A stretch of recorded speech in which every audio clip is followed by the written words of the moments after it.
Buenos días para todos.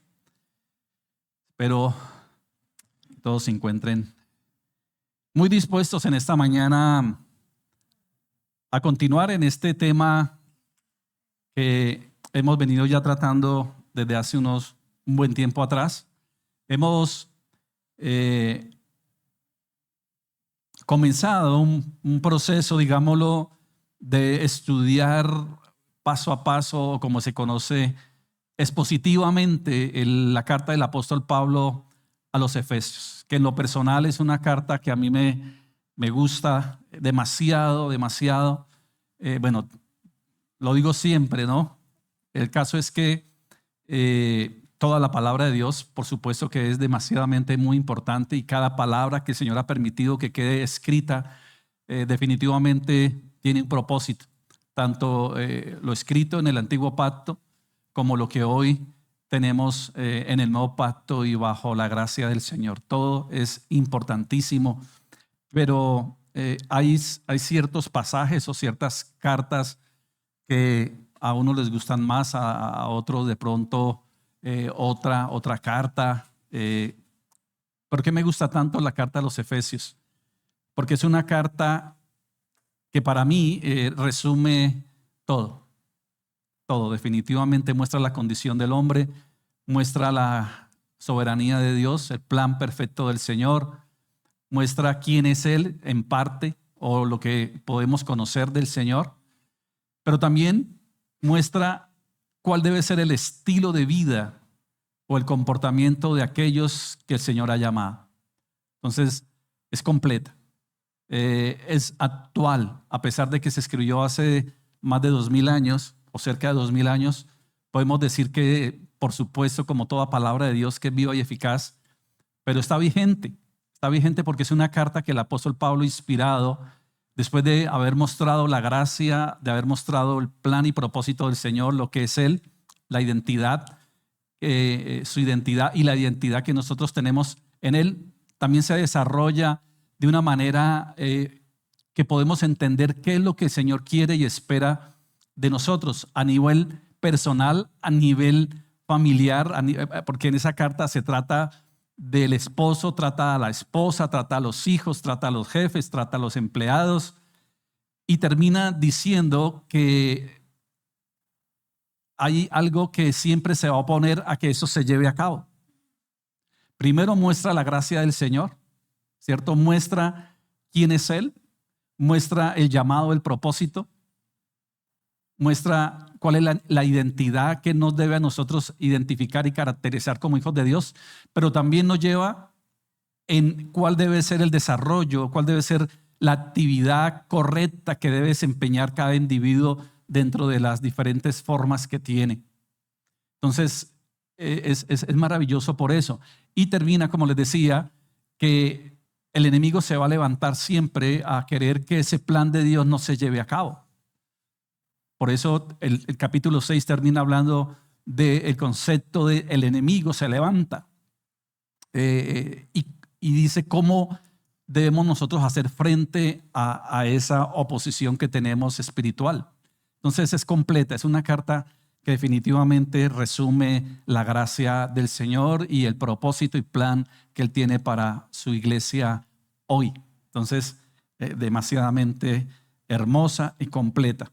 Pero para llegar allá, a comenzar con el capítulo 1, versículo 1 y empezar a desarrollar todo este tema expositivo y desde una perspectiva muy bien organizada, hemos visto, ¿no?, como preámbulos para tener un concepto y un contexto mucho más amplio de ello. Entonces vimos qué piensa el Señor Jesucristo de esta iglesia, entre otras.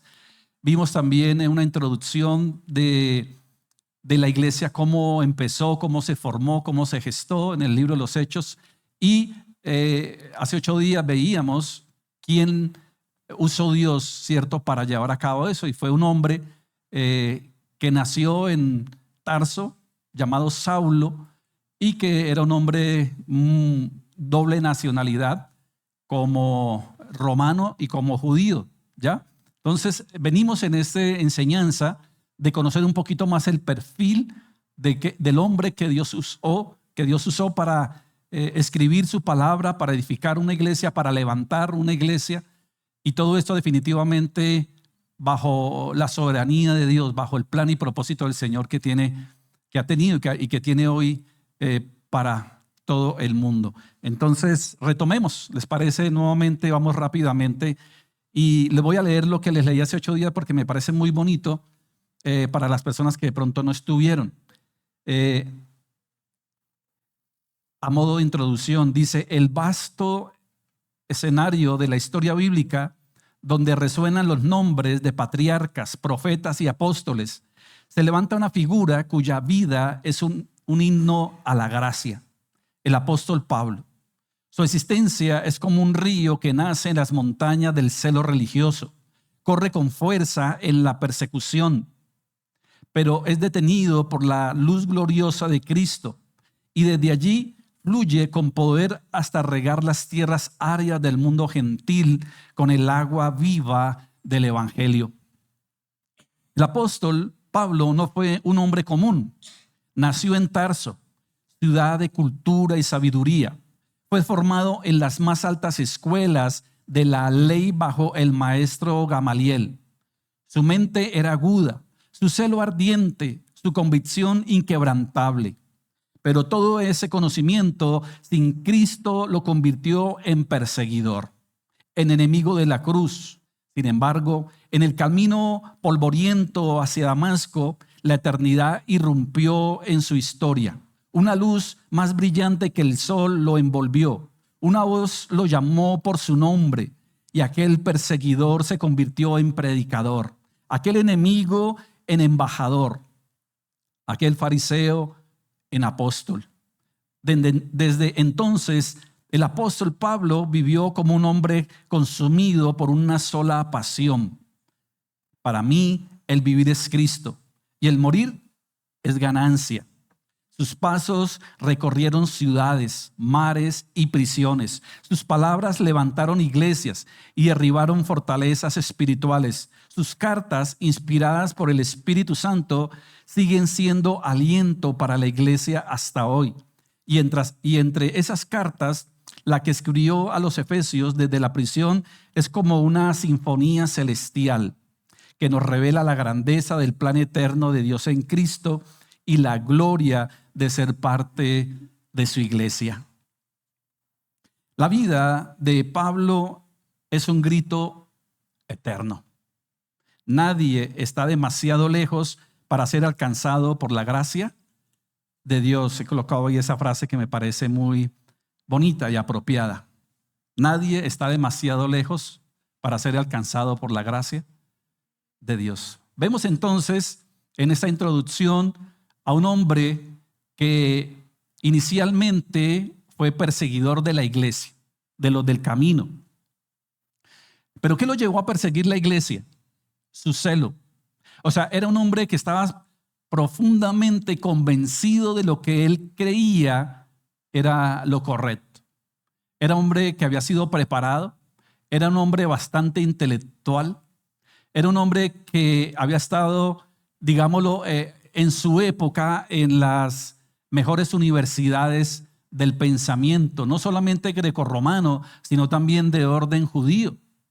O sea, aunque él creció en Tarso, que era una ciudad grecorromana muy influyente, obviamente sabemos que el imperio griego era un imperio caracterizado por la filosofía, por el pensamiento crítico inclusive, bueno, todos los más grandes históricamente pensadores, ciertos filósofos han sido griegos, la mayoría, los más influyentes. Y él fue parte de esa cultura, él se levantó bajo ese concepto.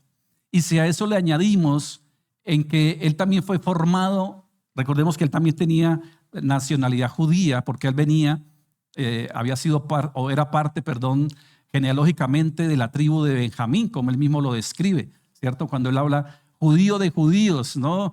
Aunque él tiene la doble nacionalidad, él apela a su posición judía para que pues nadie le tenga que decir nada, ¿cierto? Y además de ser judío, se prepara en una de las mejores escuelas de la época, que era la escuela de Gamaliel. Entonces tenía bastantes títulos, digámoslo, bastantes pergaminos. Pero ¿de qué le servía todo eso? Aunque era religioso, ¿no? No estamos hablando de que él estaba fuera del concepto religioso, era religioso. Él mismo lo dijo, fariseo de fariseos. Y hay algo aquí bien importante, y es que aunque tenía todos estos títulos aún de orden religioso, no tenía Cristo. Y si no tenía Cristo, no tenía nada, meramente conocimiento intelectual. O sea, tenía la palabra de Dios en la mente, tenía el concepto en la mente, pero le faltaba tener a alguien en el corazón. ¿A quién? A Cristo, que realmente le iba a dar sentido a todo eso. Y si no interviene el Señor en la vida de Pablo, ¿qué hubiera sucedido con él? Creeríamos nosotros que seguramente hubiera seguido persiguiendo la iglesia, seguramente muere y se pierde, ¿cierto? Pero el Señor lo llama con un plan, el Señor lo llama con un propósito. Y claramente vemos que lo dice allá en el capítulo de Hechos, en capítulo 9, ¿cierto? De Hechos, cuando se habla de la conversión de Saulo a Pablo, o el llamado del Señor. Y el Señor le dice claramente que él ahora va a ser un hombre que va a serle útil. Y aunque él lo dice, y esto me parece importante aclararlo, aunque él mismo posteriormente dice que nada de los títulos o de los pergaminos que él tenía, para él no valen nada ahora en Cristo, pero también es cierto que el Señor llama a Pablo por dos situaciones. Primero, porque él dice, por mi causa te va a ser ocasión de sufrir, de padecer. Algunos dicen que fue una manera del Señor también disciplinar a Pablo por todo lo que él venía haciendo, posiblemente. Pero también tiene que ver que este hombre era un hombre que, aunque había sido preparado dentro de la cultura grecorromana y también dentro del concepto religioso fariseo y en la escuela de Gamaliel, digámoslo que era un hombre que tenía un buen perfil para ser usado de una manera importante.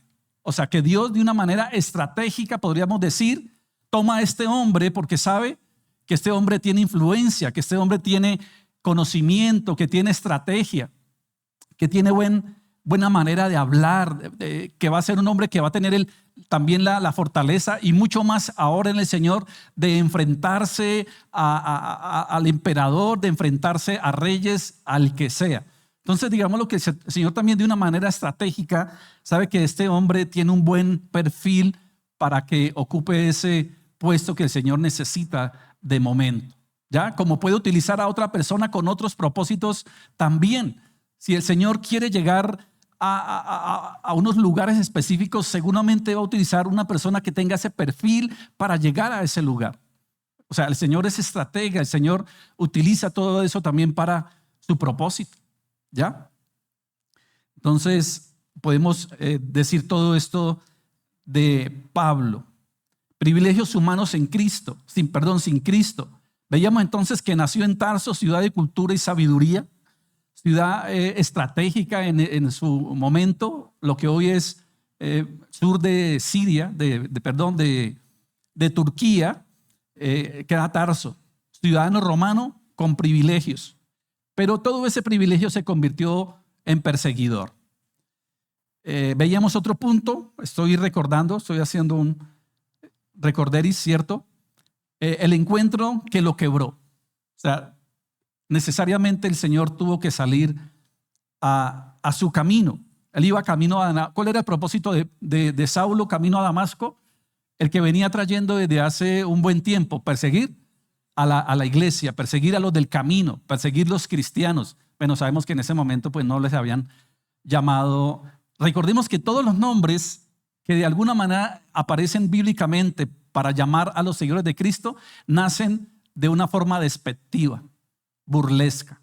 Ahí vienen esos del camino, ahí vienen los de la secta de los nazarenos, ahí vienen esos cristianos. Todo eso nace como un concepto despectivo, burlesco hacia los seguidores de Cristo. Iba camino a Damasco hasta que una luz lo derribó. El Señor interviene en su camino. Cristo lo llama: Saulo, Saulo, ¿por qué me persigues? Veíamos también algo muy importante, y es que él estaba persiguiendo a Cristo, directamente estaba buscando a Jesús.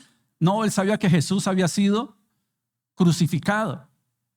O sea, él tenía claro que este personaje, el cual este grupo de hombres estaba siguiendo y estaba promulgando sus palabras, ya no estaba.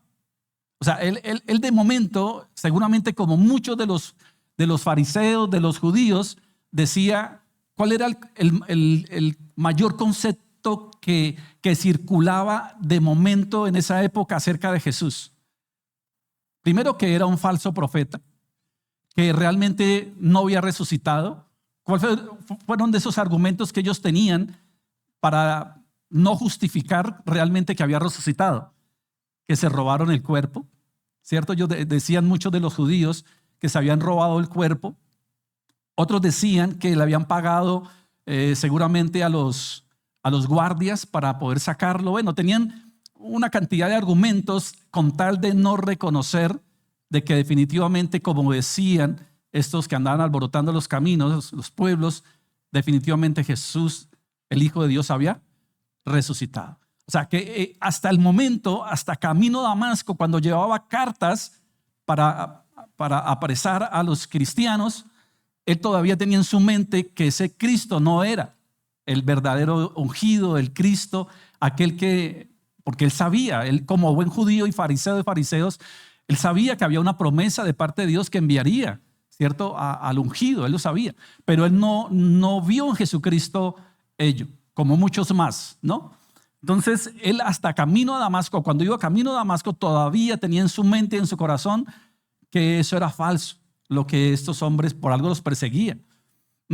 Peor aún, que había resucitado, ¿ya? Hasta que el Señor se le aparece y lo llama y le dice: ¿por qué me persigues? Entonces, ¿qué estaba persiguiendo Pablo? ¿A Jesús? No, estaba persiguiendo a aquellos hombres y mujeres que estaban evangelizando, que estaban llevando en obediencia a las aldeas, a los pueblos, a sus alrededores, esta palabra de vida, y él estaba en contra de eso. Y digámoslo de alguna manera, que hasta el día de hoy es lo que siguen haciendo. No es que estén persiguiendo a Jesús, porque obviamente no está el Señor Jesús de esa forma. ¿Dónde pueden ir en este mundo una persona a buscar a Jesús? No. ¿Dónde lo buscan ahora? ¿A dónde lo van a buscar? Pero no con buena intención, con la mala intención que tenía Saulo en su momento. ¿A dónde lo van a buscar? ¿A dónde lo van a ir a buscar? Donde está, que es en el corazón de cada uno de nosotros. O sea que si van a perseguir a Cristo, ¿a quién van a perseguir? Nos van a perseguir a nosotros. Tengámoslo claro. O sea, si alguien va a ir en contra de Jesús, no va a ir en contra de Jesús porque ya no está de esa manera. Va a ir en contra de aquellos que dicen tener a Jesús. Entonces van a ir o van a venir en contra ¿de quién? De mí. ¿Y de qué manera lo van a hacer? Pues ya hoy, o por lo menos aquí en Colombia, gracias a Dios, por lo menos hasta hoy, no nos persiguen de esa manera. Aunque hay otros países que sí lo hacen, y aún más duramente. Pero ¿de qué manera nos van a perseguir? ¿O qué manera? Burlándose, juzgándonos, criticándonos, señalándonos, no dándonos puestos de trabajo, ¿cierto? Sacando los que quieren vivir bajo un concepto verdaderamente cristiano. O sea, hay personas que pueden tener temor a decir que son cristianos, y pueden tener temor a vivir realmente bajo los principios cristianos, y prefieren callar porque temen que de pronto los saquen de esos empleos. No, si yo digo, si hacen o van a hacer esto, dicen eso, yo mejor me quedo callado porque está en riesgo mi puesto. Recuerde que el Señor dice que aquel que lo niegue, es una manera de negar al Señor. Eso es una manera de negar a Cristo. Y el Señor dice que aquel que lo niegue, Él también lo negará. Entonces un cristiano genuino, una persona de Dios que ha nacido de nuevo, no teme. O sea, va a tener claro sus principios, va a tener claro quién es, y va a tener clara su identidad, y bueno, y pase lo que pase. Entonces, Saulo no perseguía a Jesús en ese sentido, perseguía aquellos que tenían a Jesús y que estaban siendo imagen, por eso le llaman cristianos, porque el concepto cristiano tiene que ver con aquellos que están reflejando o aquellos que están viviendo o aquellos que están hablando lo que Cristo habla. Y nosotros somos cristianos ¿dónde? Aquí y en cualquier parte donde vayamos, donde estemos. Yo no puedo decir que soy cristiano y sigo a Cristo solamente los domingos de 10 a 12, ¿no? Y el resto de la semana soy del FBI, ¿cierto? Oculto, nadie lo sabe, ¿cierto? De la secreta. No, por eso los perseguían, porque ellos estaban mostrando realmente. Entonces el Señor de una manera contundente lo llama. Y ante el llamado del Señor, ¿quién se resiste? Nadie. ¿Ya? Y le termina diciendo, Señor, ¿qué quieres que haga? ¿No? O sea, después de perseguir, después de estar en esta situación, ahora sus palabras cambian. Mire, aquí podemos saber algo también, es que cada punto nos lleva a tantas cosas hermosas y es entender que cuando el Señor llama, también dice la Biblia, también santifica. Y tiene que ver con que no es que Pablo a partir de ese momento iba a ser un hombre perfecto. No, la santificación no tiene que ver con eso. La santificación tiene que ver con que el Señor viene al encuentro, llega a nuestra vida y Él va a través de su Espíritu Santo cumplir el propósito. Y nos va a dar todo lo que necesitamos para que lo cumplamos, lo llevemos a cabo. Yo digo que la mejor manera, la manera más sabia, o sea, Pablo, sí, en su personalidad, en su forma, pudo haberle dicho, no, yo, espérese un momento, no, ¿cómo así? No, él dice, frente a eso, frente a esas palabras, frente a ese llamamiento, frente a esa situación, yo creo que no cabe la soberbia. O sea, lo peor que puede pasar es que te resistas. ¿Qué dice Pablo? A pesar de todo lo que él era, desde el momento que dice él, ¿qué quieres que haga? O sea, toma una posición de humildad. Toma una posición de decirle, Señor, definitivamente yo creo que no estoy en posición de cuestionar, sino más bien de obedecer. Ahora, ¿ya era perfecto? ¿Ya tenía todo el conocimiento? No, el Señor empieza una obra en él. Empieza un proceso en él. Recordemos que de una manera también sobrenatural el Señor le habla a Ananías y le dice, ve, y allá hay un hombre y todo esto. O sea, ahí vemos el discipulado. Vemos que aunque Dios tiene un plan grandioso y lo vemos obviamente en el desarrollo de la palabra de Dios, todo lo que el Señor hace a través de la vida de Pablo, pero Pablo, al igual que todos, tiene un comienzo y necesita de un líder y necesita de una persona que lo acoja y una persona que le instruya, que lo enseñe y lo lleve hasta que él ya empiece a caminar, digámoslo, solito, por decirlo de esa manera. Sabemos que el Señor está actuando en la vida de él, sabemos que el Señor está obrando en la vida de Pablo, pero el Señor utiliza hombres. El Señor siempre la forma, siempre la manera de Dios actuar es a través de hombres. O sea, para el Señor, ahora, digámoslo, lo que humanamente podemos hacer. Obviamente lo que es sobrenatural, pues lo va a hacer Él, porque solamente lo puede hacer Él. Pero ¿a quién llama? Él pudo haber mandado ángeles para que enseñen, edifiquen, capaciten y formen ahora al apóstol Pablo. ¿A quién usa? A otro hombre, Ananías en este caso, y después a otras personas. Inclusive el mismo Bernabé inicialmente también en algunas partes también instruye a Pablo, entre otros. Es la manera en que el Señor se mueve. Por eso es tan importante que una persona que comienza su vida cristiana, que el Señor llama, se involucre, se capacite, se forme, ¿cierto? Y dice que después de esto, bueno, uno lo lee y eso ahí lo lee en 3 segundos, ¿no? Pasó de ser llamado a predicar. ¿Será que uno lo lee textualmente de la Biblia y no pasan 10 segundos? ¿Será que después de que fue llamado 10 segundos ya estaba predicando? Obvio no. Sabemos que pasó un buen tiempo antes de que eso sucediera, pero obviamente narrativamente, textualmente en la Biblia lo vemos pues que pasa de uno a la otro, pero sabemos que realmente fue un hombre que fue enseñado, un hombre que fue capacitado. Bueno, una vida consumida por la misión. 3 viajes misioneros. O sea, este hombre ya en pleno, con todo lo que el Señor le había dado, toda la instrucción, toda la enseñanza, ¿qué hizo? Pues simplemente obedecer al llamado del Señor. ¿Qué emprendió? ¿A qué fue llamado? ¿A predicarle a quién? ¿A enseñarle a quién? ¿A llevar el evangelio a quién? A los gentiles. Entonces eso empieza a hacer. y emprende los que conocemos como los viajes misioneros. ¿Y cuál es el propósito del apóstol en esos viajes? Pasear, conocer. Ahora, ¿paseó? Pues digamos que sí, ¿no? ¿Conoció? También, seguro. Pero él no iba a eso. Él sabía que tenía un llamado y era llevar las buenas nuevas a aquellos seres que estaban en otros lugares. Y empieza a sembrar iglesias. Él fue un gran apóstol, un gran evangelista, un gran maestro. Pastor también, pero no fue tanto como su misión pastoral, aunque obviamente tenemos muchas cartas o muchos mensajes pastorales. Pero él estaba un tiempo en una congregación, en una ciudad, digámoslo, sembraba una iglesia, formaba personas, pero inmediatamente partía, ¿cierto? A otro. Esa es su misión. Entonces, ¿pero a quién dejaba allí?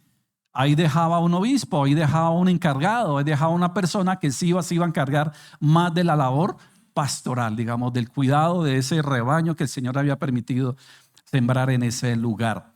Pero su misión no era tanto quedarse. Creo que donde más se quedó fueron 3 años, 4 años en un lugar, y eso que iba y venía. Ahora, entendiendo que en esa época pues la situación del transporte y de la comunicación era bastante deficiente, o por lo menos no era tan rápida, ¿no? como el día de hoy, ¿no? Entonces, pero igual siempre en su mente estaba el de ir a muchos lugares. Escribe 13 cartas que aún alimentan a la iglesia. O sea, ahora, cualquiera puede decir, bueno, pero es que le están dando mucha honra a Pablo, ¿no? Le están dando mucho crédito a Pablo. No, pues tenemos que hablar de Pablo, por supuesto, porque es un hombre muy importante, influyente, pero aquí no estamos dando la gloria a Pablo. Aquí no le estamos levantando altar a Pablo.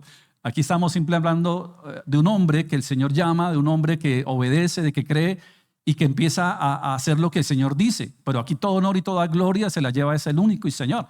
Porque él nada de esto pudo haber hecho, nada, absolutamente nada, si no es por el Señor, por la obra del Señor en su vida. O sea, imagínense uno dándose créditos, no, es que yo, ¿no? Como tristemente muchos por ahí se dan, ¿cierto? No, es que yo, es que si no hubiera sido por mí, es que yo levanté, es que yo hice. O sea, no, Dios fue, el Señor fue el que lo hizo a través de mí. Si tratara de mí, ¿usted cree que yo hubiera hecho eso? Nunca, jamás. Si no es porque el Señor viene a mi vida, interviene en mi vida y coloca eso en mi corazón, que yo vaya a estar pensando en hacer esto o aquello. O sea que definitivamente, aunque Dios usa hombres y es la forma en que Él se mueve, toda la única y toda la gloria debe ser para el Señor. Nadie, ¿cierto? Aunque el Señor dentro de sus promesas, Él dice, por ejemplo, Pablo cuando ya está a punto de, que seguramente me estoy adelantando, pero Pablo cuando ya sabía que el Señor lo estaba llamando, que ya se iba a ir, él dice algo, dice, he terminado, he guardado la fe, ¿cierto? He perseverado, me espera ¿qué? La corona de vida y él sabe que de alguna manera hay una recompensa, también lo dice en 1 Corintios 15, 8, cuando él dice que debemos crecer constantemente en el Señor, sabiendo que vuestro trabajo en Él no va a ser en vano. Entonces, aunque él sabía de que sí hay una recompensa, no creo que su motivación mayor fuera esa. Entonces, toda la gloria siempre será para el Señor. Otro punto importante es sus sufrimientos. ¿Cuántos fueron los sufrimientos de Pablo? Incontables. O sea, y él lo tenía claro, ¿no? Él sabía, es más, el Señor se lo advirtió, ¿no? El Señor le dijo, por mi causa o a causa de mi nombre, padecerás. Y sí que padeció. Y no es porque el Señor lo estuviera castigando, ¿no? O sea, no es porque el Señor le dijera, bueno, usted que era un tremendo perseguidor, pues ahora la vas a pagar cara, ¿no? Yo no veo al Señor en ese plan. Es más, yo creo que todo aquel que decida creer, confiar, caminar y obedecer al Señor va a vivir de una u otra manera lo mismo, como lo veíamos ahora, ¿no? Rechazo, burla, que te dejen, que te rechacen, que no te acepten, que no compartan. ¿O no lo ha vivido usted? ¿No le ha pasado a usted? A mí, pues yo no he ido hasta ahora a prisión por causa de Cristo. Yo he ido a las cárceles por la causa de Cristo, pero a llevar el mensaje, eso es otra cosa. Pero que diga que he estado en una cárcel porque me han prohibido predicar en tal sitio y que si no voy a la cárcel o que si otras causas que no. No, ¿cierto? Hemos padecido, y eso que decir padecer es como, sería mucho decirlo, ¿no? Realmente cuando vemos todos esos hombres, uno nomás lee en la carta a los Hebreos, cuando dice, hablando del salón de la fama, de la fe, que así le llaman, del hall de la fe, dice que muchos fueron aserrados, otros fueron decapitados, otros fueron maltratados por Cristo. Yo no sé si alguno o hemos sido testigos de alguien cercano que lo hayan aserrado, que lo hayan decapitado por Cristo. Pero cuando uno va a la Biblia, eso sí está lleno de casos de situaciones bien difíciles. La mayoría, casi el 99% de los apóstoles de Cristo murieron de una manera fuerte. El único, y eso que porque el Señor tenía un propósito en él, fue Juan. Pero inicialmente lo quisieron quemar. O sea, yo creo que el apóstol Juan tuvo en sus últimos días aún mucho sufrimiento. Si uno nomás se quema algo, ¿cierto? Cuando uno se quema por alguna causa, un pedacito y duele. Imagínese en el caso de Juan que lo quisieron quemar y no murió, pero no lo narra la Biblia, pero pues tuvo que haber quedado con algunas lesiones fuertes en eso. Y a causa de eso, pues después se lo llevaron a la isla de Patmos y allá pues ya falleció de una manera natural, ya un hombre de edad.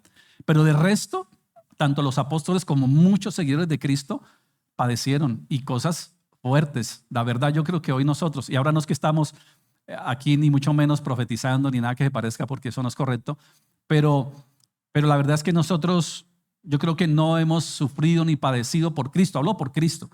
Ni siquiera ni el 1%, se los aseguro, de lo que vemos en la Biblia de aquellos que sí en su momento. Ahora falta, ¿no? No podemos decir nada porque Colombia hasta el momento pues no hay una fuerte persecución en ese sentido, pero escrito está que en los últimos tiempos será complicado. No sé si nosotros estaremos en esos últimos tiempos, si nos dé, cierto, la vida para llegar allá, pero seguramente nuestros hijos o nuestros nietos podrá ser, no sé, eso es algo que ya se sale de nuestras manos, pero lo que sí es cierto es que vendrán tiempos bien difíciles y será una manera también de probar nuestra fe. Será una manera de que será probada también nuestra confianza y dependencia del Señor. Bueno, entonces sufrió incontables cárceles, naufragios, azotes. Su lema, ¿cuál era el lema o una de las frases favoritas del apóstol? Todo lo considero pérdida por la excelencia del conocimiento de Cristo. De Cristo. Fidelidad hasta la muerte. Los que están anotando, Efesios 3:1 y 2 Timoteo 4, del 6 al 8. Escribió cartas desde la prisión, incluyendo la de Efesios.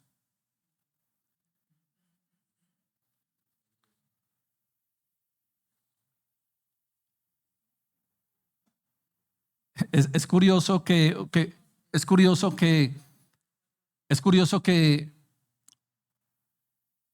no, ¿cómo lo digo para que no suene? Todo lo que escribió el apóstol Pablo es demasiadamente muy importante porque es inspirado por Dios. Pero cuando uno ve ciertas frases, ciertos consejos, que digámoslo, uno creería que el apóstol Pablo está seguramente en una situación bien tranquila, ¿no? Como que suena que está por allá en un hotel de lujo, disfrutando de los placeres de la vida, ¿cierto? Las cosas más hermosas, digámoslo, de que más traen fortaleza, las escribió precisamente en la cárcel, ¿cierto? Cuando él dice que nosotros debemos tener contentamiento cualquiera que sea nuestra situación, ¿cierto? Tener agradecimiento y todo eso lo está escribiendo desde las cárceles. O sea, ahí él está enfatizando de que definitivamente no importa la situación externa que podamos estar viviendo, lo más importante es lo que está adentro, esa fe, esa confianza que tenemos y que debemos tener en él. Fue martirizado en Roma bajo Nerón. Su testimonio final, lo que decía ahora, he peleado la buena batalla, he acabado la carrera, he guardado la fe. Eso podría sonar como un poco orgulloso, ¿no? De creer no, es que yo he guardado la fe, es que yo he peleado la buena batalla, es que yo he guardado la fe, ¿cierto? Y todo esto, he acabado la carrera. Suena muy a como que me quiero dar ciertas ínfulas. Sí, mire, y eso es importante también de entender. Hay algo que desafortunadamente hace que las cosas se distorsionen mucho y es sacar los textos de contexto. Y yo que sí, a nivel personal, son de las cosas que más veo hoy por hoy. Bueno, y esto no es nuevo. ¿Por qué uno lo ve hoy más que nunca? Porque los medios, las redes, pues facilitan eso. Anteriormente, o cuando yo comencé la vida cristiana, que todavía no estaba en pleno furor, digámoslo así, la internet, los celulares. Por lo menos yo soy de esa época que no tuvimos celulares. O sea, inicialmente hablando de la vida cristiana, ¿cierto? O si lo sabía, eran muy básicos. Era de llamar y contestar y pare de contar, ¿cierto? Entonces, todos los estudios y todo lo relacionado a la teología, pues era a través de los libros. ¿Ya? Y uno se relacionaba en su entorno donde estaba, ¿no? Donde comenzó la vida cristiana. Entonces le asignaban a uno un líder, un pastor, una persona. Y bueno, entonces uno como que crecía en ese ambiente teológico y ya. Y esta persona le instruía a uno, le decía, mira, leas este libro, hagamos esto. Y esa fue nuestra historia. Uno no estaba mirando lo que otro pensaba, lo que otras iglesias pensaban, ni sabía uno de eso. Uno sabía que habían ciertos grupos religiosos, que existían ciertas iglesias con otro nombre, pero uno en el fondo no comprendía todo eso. Uno simplemente decía, bueno, aquí estoy creciendo, aquí estoy siendo instruido y ya, y seguía, ¿cierto? Pero llegó la tecnología en este sentido y empezaron a aparecer una cantidad de cosas, ¿cierto? Al día de hoy, para resumirles esto, es que he visto a muchos sacando textos de contexto, pero de una manera increíble. Pero lo que más veo, ahora no es que me la lleve viendo eso, sino digo, pues de lo que logro ver, es que han aparecido una cantidad de teólogos de cafetería, así les llamo yo, teólogos de cafetería. Y la mayoría son jóvenes. Y digamos lo que uno diría, qué chévere que los jóvenes de alguna manera se estén interesando en todo esto. Pero, o sea, no sé de dónde están sacando. No sé de dónde están sacando. Porque hay conceptos históricos, hay posturas históricas, robustas, serias, de grandes eruditos, de grandes teólogos, históricamente hablando, que realmente, así como Pablo, o sea, Pablo fue instruido de varias maneras. Obviamente sabemos que quien intervino en la vida de Pablo de una manera directa, ¿quién fue? Dios. Y vemos, por ejemplo, cuando miramos en la primera carta a los Corintios 11, el Señor habla de la Santa Cena. ¿Y qué comienza diciendo el apóstol Pablo en esa carta? Dice que el Señor le mostró. O sea, cuando él comparte la cena del Señor, miremoslo un momento, por favor, vayamos a Corintios.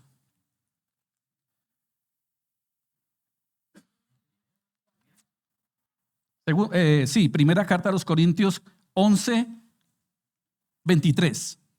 Dice, 11, 23 dice, hablando del apóstol, ¿no? Pablo, porque yo recibí del Señor lo que también os he enseñado. ¿De quién recibió el apóstol Pablo? Del Señor. O sea, que Pablo recibió instrucción directa del Señor. ¿Ya?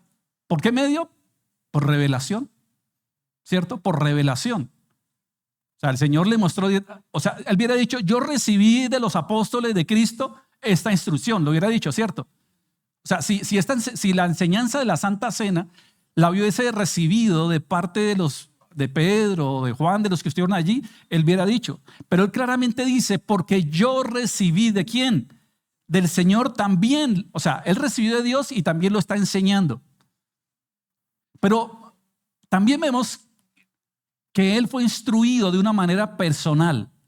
¿A través de quién? Cuando vemos en el capítulo 9 de los Hechos, dice que Ananías fue uno de los primeros que instruyó a Pablo, de su momento Saulo.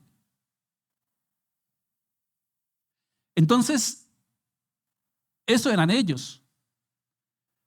Pero nosotros hoy, ¿de quién debemos ser instruidos?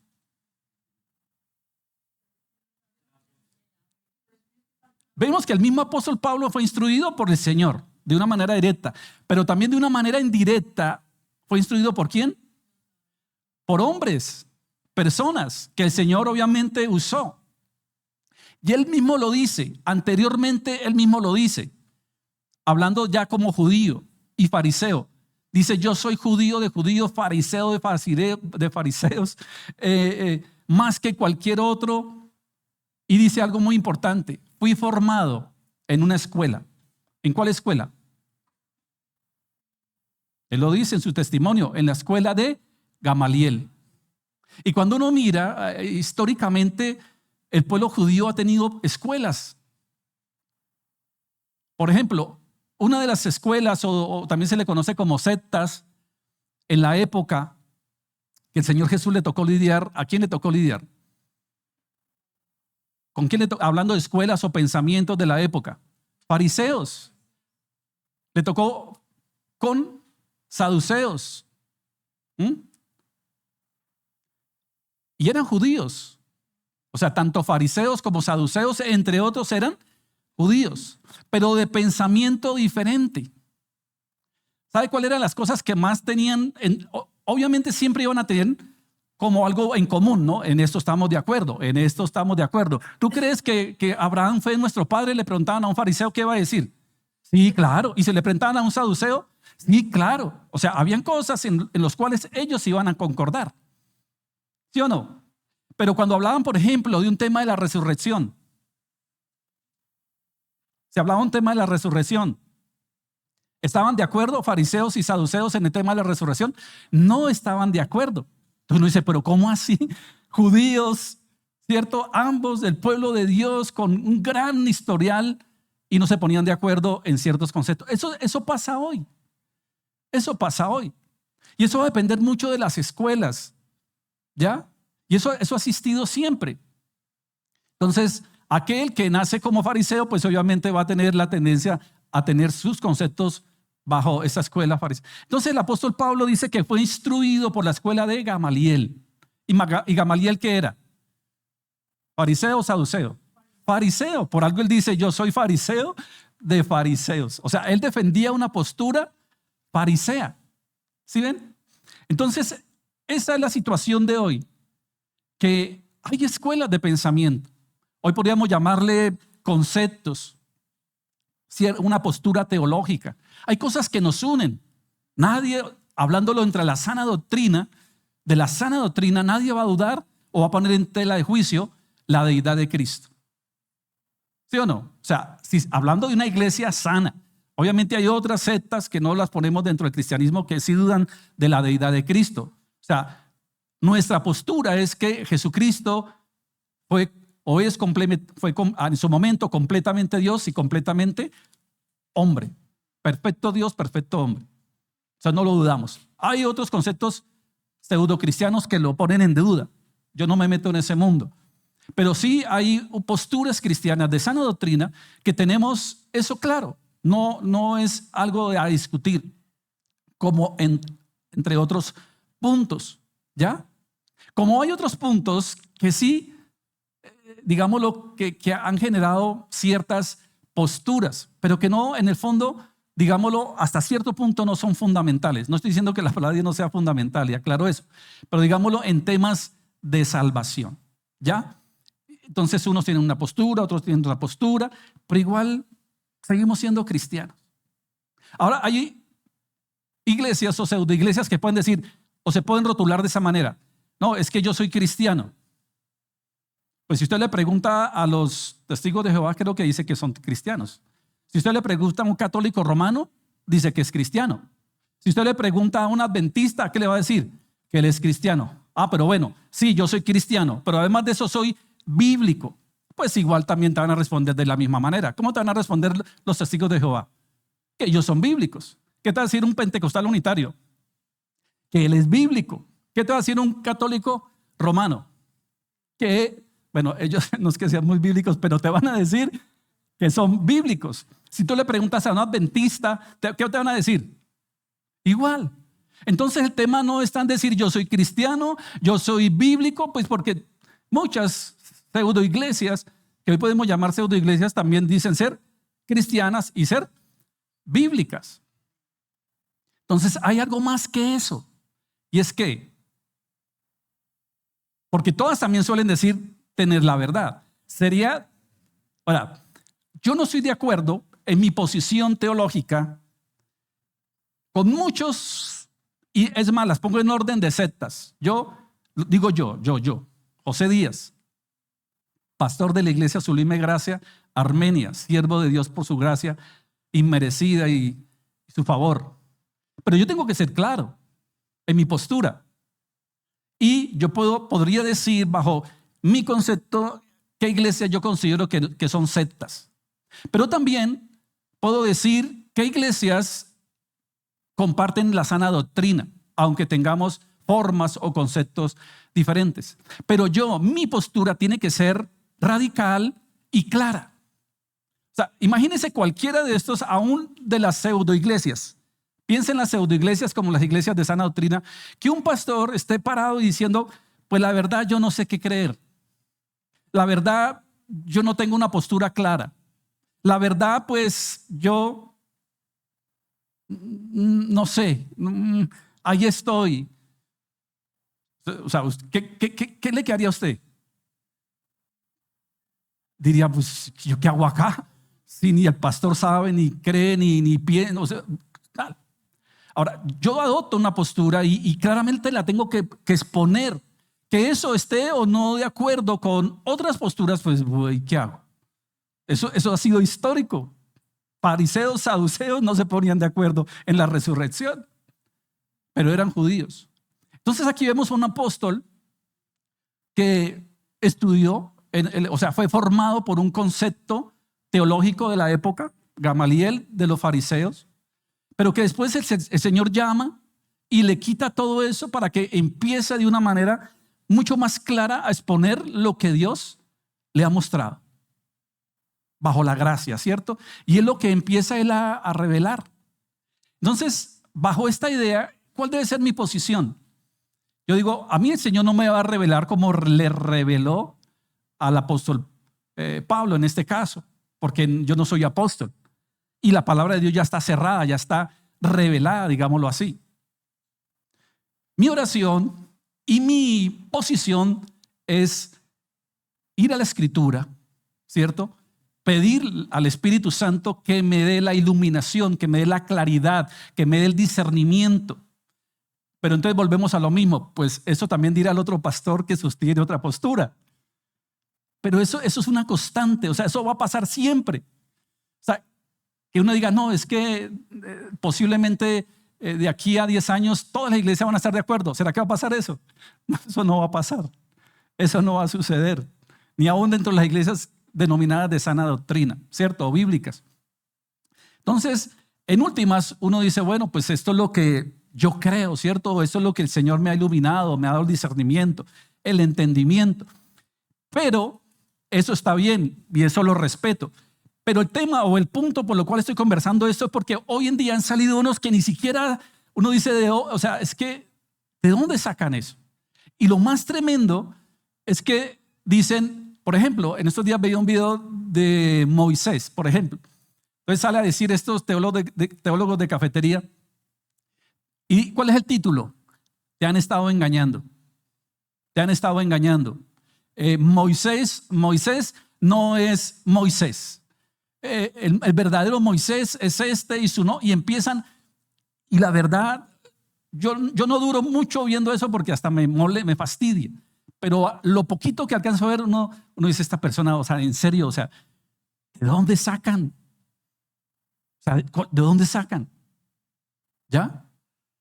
O sea, nosotros hoy tenemos una postura y nos hemos estado afirmando en ella, pero yo conozco personas que piensan diferente a mí en ese concepto, pero cuando yo veo su teología, veo que es una teología profunda, veo que es una teología fundamentada, veo que hay historia en ello. ¿Sí me explico?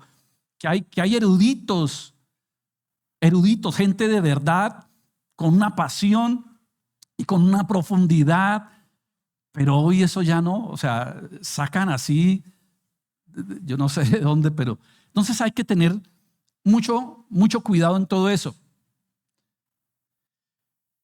Bueno, legado de los discípulos: Timoteo, Tito, Lucas, Silas, Bernabé, Priscila y Aquila. Y me llama la atención entre todo esto ver a Bernabé ahí. ¿Por qué? Porque uno diría, Bernabé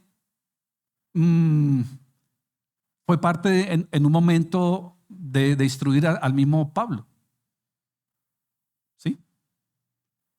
Pero uno ve que Bernabé fue usado de parte de Dios, sí, por supuesto que sí. Pero hablemoslo así humanamente, ¿no? No. Vemos bíblicamente quién es más usado de parte de Dios. Bíblicamente, miremoslo, pero bajo una perspectiva humana. Fue Pablo. Y eso sucede cuando uno mira, por ejemplo, personas que Dios usa para llamar a otras.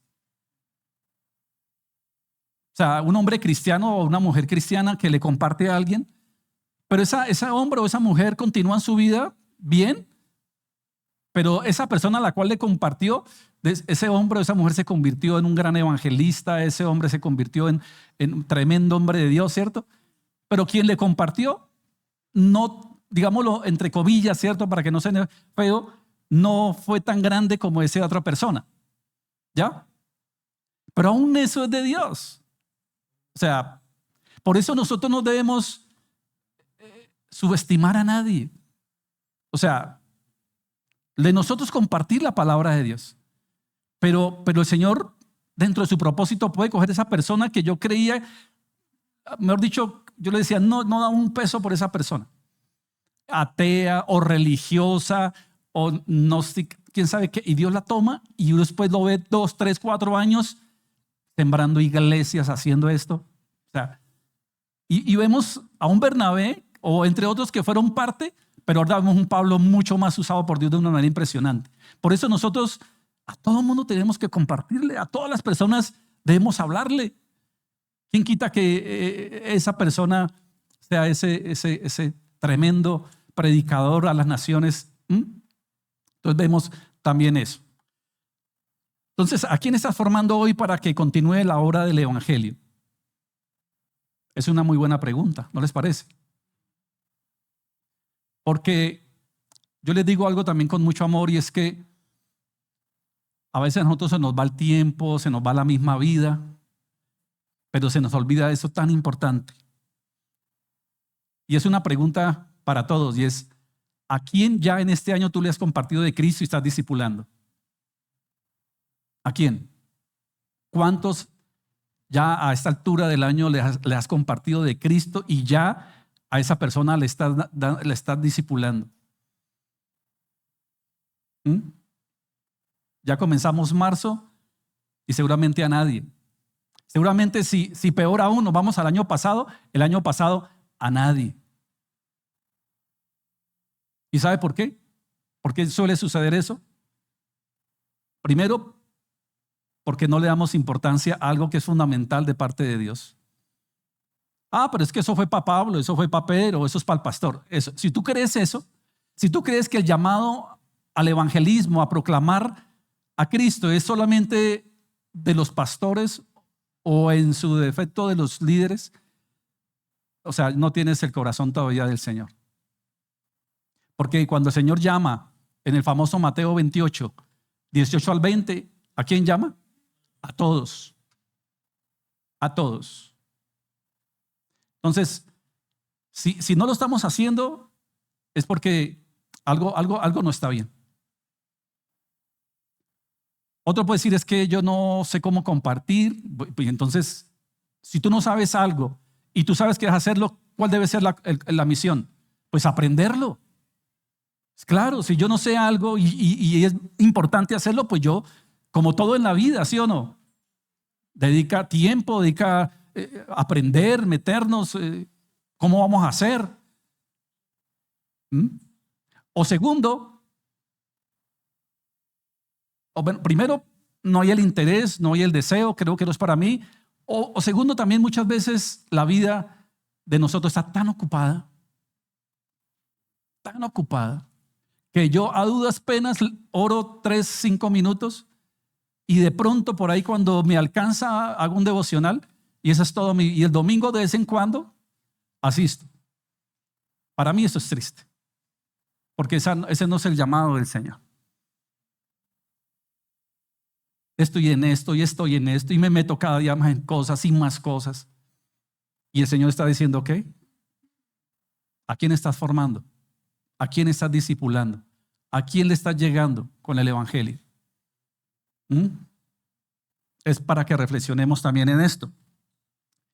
El apóstol Pablo lo dice de una manera impresionante, levantó muchos hombres y esos hombres, como dice el mismo Pablo a Timoteo, lo que has aprendido de mí, eso guárdalo en tu mente, en tu corazón y no se lo digas a nadie. Así le dijo a Timoteo. ¿Qué le dijo? Lo que has aprendido de mí, también esto que enseña a otros. Mire, yo lo dije en estos días y no estoy mal y vuelvo y lo digo, con todo el amor, que ustedes lo saben. Estamos en un proceso. Es como que si hubiéramos comenzado de nuevo, como si nos hubiéramos reseteado en muchas cosas. Y sé que no es fácil, lo sé, pero el propósito de todo esto es, de parte de Dios, formar en el corazón de todos un anhelo, un avivamiento en el corazón de verdad por la pasión. ¿Recuerdan cuando leíamos cómo veía el Señor Jesucristo a la iglesia de Éfeso? ¿Recuerdan cómo la veía? Eres una iglesia que en sus comienzos hacía esto, pero hoy tengo contra ti que has dejado tu primer amor. ¿Y qué le dice? Arrepiéntete. No le dice, bueno, pues evalúalo, míralo. No, le está diciendo, estás pecando. O sea, si el Señor le dice, arrepiéntete, es porque está pecando. Y vuelve a las primeras obras. Entonces, mire que es importante para el Señor que lo hagamos. Y yo sé que estamos en ese proceso. Y sé que va a requerir tiempo. Y estoy orando por eso. Pero definitivamente nosotros como Iglesia Bíblica Cristiana Sublime Gracia, hoy, Armenia, necesitamos de un equipo de trabajo. Necesitamos de personas que tengan amor, que tengan pasión, que estén avivadas, comprometidas, de verdad. Y lo decía en estos días, así seamos pocos, pero definitivamente convencidos, avivados, llenos, vamos a hacer cosas extraordinarias. Hace poco desafiaba a un grupo de hombres porque es necesario establecer una pluralidad de líderes, establecer una junta de ancianos. Y desafiaba a un grupo de hombres para que comenzáramos un proceso de una capacitación y les dije, les mandé hasta un link. Pues nadie apareció. Nadie dijo nada. Y eso es triste. Pero a la vez digo, Señor, sé que me toca lidiar con eso. Sé, Señor, que me toca orar y sé que me toca seguir insistiendo. Y yo sé, Señor, que lo vamos a lograr. No es fácil. Y mujeres también. Y yo agradezco por las personas que hoy están comprometidas porque hay gente comprometida. Hay gente comprometida con el servicio. Ayer vinieron personas que nos ayudaron a lavar, a organizar y eso me alegra. Pero no es suficiente con tener 4 o 5 personas en servicio o 2 o 3 personas con los niños. Eso es maravilloso y doy gloria a Dios y ojalá fueran más. Pero necesitamos establecer una pluralidad de líderes, de pastores, mujeres que puedan aconsejar sabiamente a otras. Y para eso se requiere compromiso. Para eso se requiere que realmente le demos la importancia a todo esto. Y eso fue lo que hizo el apóstol Pablo. Ahora vuelvo y lo digo, lo leímos en 10 segundos, pero le aseguro que eso no se dio en 10 segundos. Seguramente el apóstol, es más, él lo dice, he sufrido dolores de parto. Señor, guárdame, yo no quiero sufrir. Yo no quiero llegar a tener que sufrir dolores de parto. Pero él lo dice. O sea, no fue fácil y no será fácil. por esas dos causas, porque no hay pasión, porque andamos distraídos, andamos en tantas cosas. Pero le oro al Señor para que definitivamente levante hombres y mujeres apasionados, hombres y mujeres que de verdad le demos a esto la importancia que el Señor le da. Bueno, tercera conclusión entonces de todo esto, de esta vida. Bueno, obviamente nos saltamos una cantidad de cosas. Eso lo dejo ya para que ustedes investiguen un poco más y lean acerca de la vida de Pablo, su conversión, su biografía. Pero la vida de Pablo no es un relato para admirar a la distancia. La vida de Pablo no es un relato para admirar a la distancia. Es un espejo en el que debemos mirarnos. Él nació con privilegios, por supuesto. Se formó con excelencia, tuvo poder y reconocimiento, pero todo lo consideró basura, imagínense, basura, cuando Cristo lo alcanzó. Su historia nos recuerda que la gracia no busca a los dignos, sino que hace dignos a los que alcanza. Vuelvo y lo leo. La gracia no busca a los dignos, sino que hace dignos a los que alcanza. El perseguidor se convirtió en predicador, el enemigo en embajador, el fariseo orgulloso en siervo humilde y al final de sus días en una celda romana con cadenas en sus manos, pero libertad en su corazón, pudo decir: he peleado la buena batalla, he acabado la carrera, he guardado la fe. Eso está en 2 Timoteo 4:7, si lo quieren anotar. Ese es el desafío para nosotros hoy, iglesia. ¿Viviremos como Pablo, consumidos por una sola pasión? Que Cristo sea nuestro todo. ¿Podremos decir al final de nuestra vida que corrimos en vano? ¿Que no guardamos nada para nosotros? ¿Que lo entregamos todo por el Evangelio? Como les decía ahora, hagamos de lo más importante del Señor lo más importante nuestro. La biografía de Pablo no termina en Roma, porque su legado sigue vivo en cada creyente que decide rendirse a Cristo. Su voz aún nos llama. Pero ¿qué hay que hacer entonces para alcanzar todo esto? Dejar atrás el orgullo y hasta ciertos privilegios, a rendirnos a la luz que nos derriba y nos levanta, a vivir para Cristo, aunque cueste lágrimas, cárceles o la misma vida. Hoy, frente a la vida de Pablo, no podemos quedar indiferentes. La pregunta es clara y directa. ¿Seguiremos resistiendo o te rendirás a Cristo como Él lo hizo? Oremos.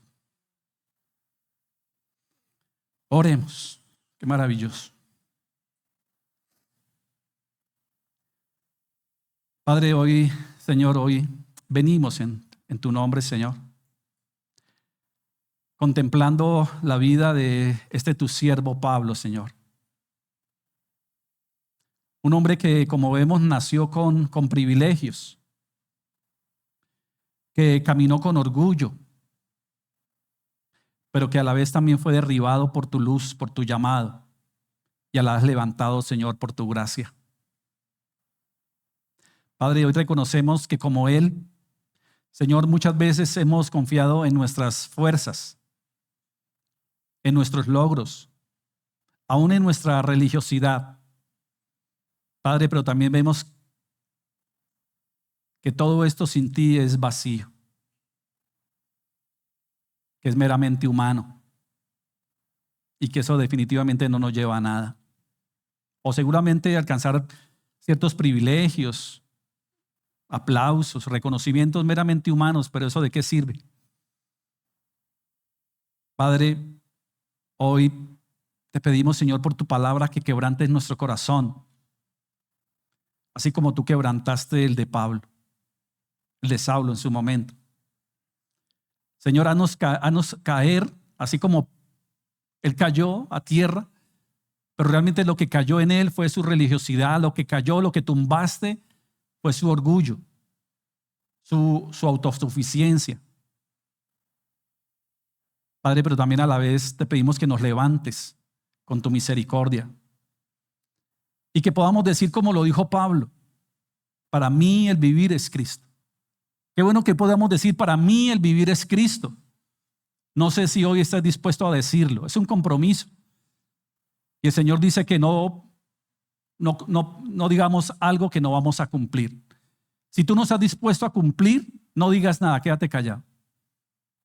Pero si de verdad hoy de corazón frente al Señor decides decir, quiero vivir para ti, Señor, y aún morir para ti, pero que sea en verdad.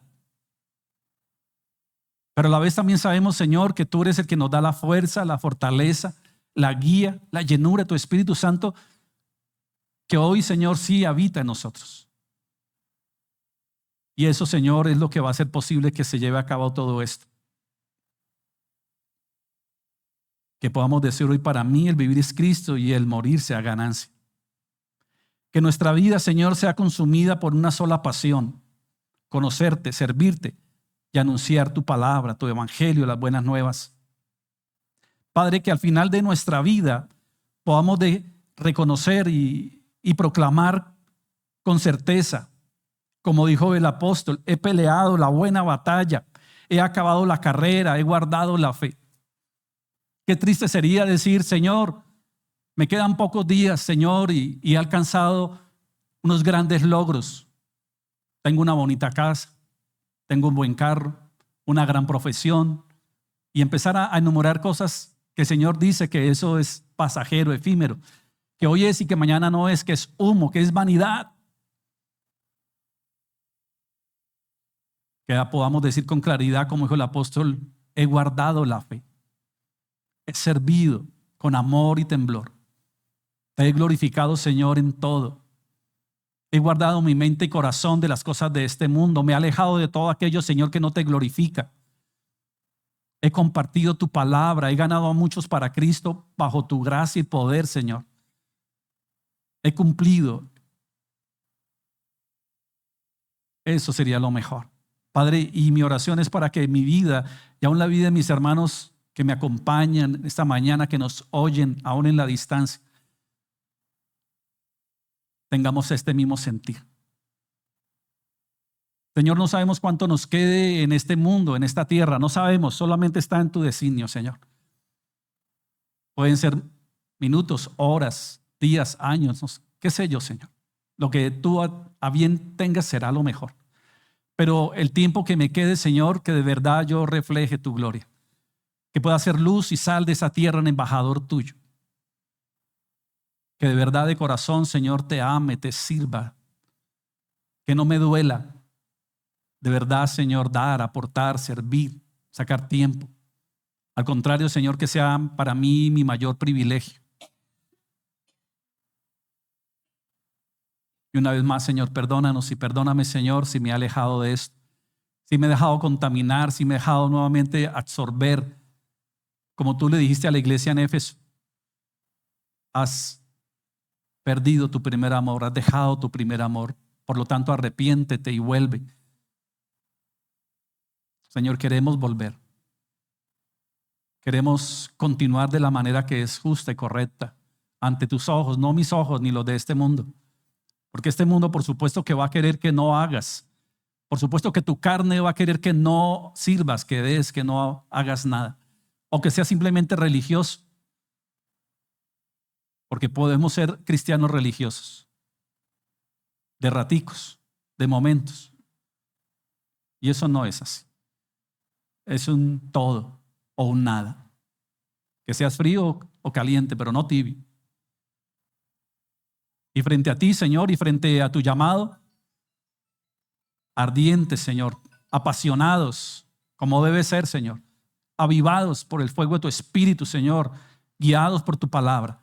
Y todo, Señor, el único motivo, la única motivación en todo esto es darte a ti la gloria, el honor, la honra, por siempre y para siempre. Padre, muchas gracias por este tiempo, por tu palabra, porque tu palabra también es como martillo, pero tu palabra también es como bálsamo. Tu palabra es refrigerio, alimento. Tu palabra, Señor, es como una agua que limpia, que lava, que purifica. Es una palabra que santifica, pero también que salva.